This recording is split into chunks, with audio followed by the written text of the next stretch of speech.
how to make worm chow. Quick and easy. So enjoy the video!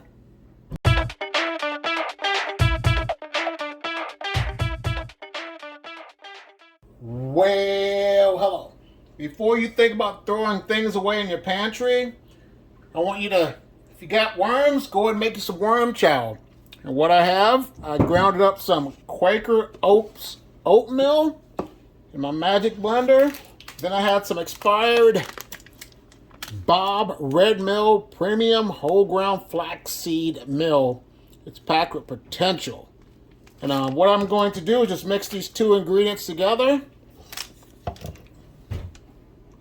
I just blended these two ingredients together, the flaxseed and the oatmeal.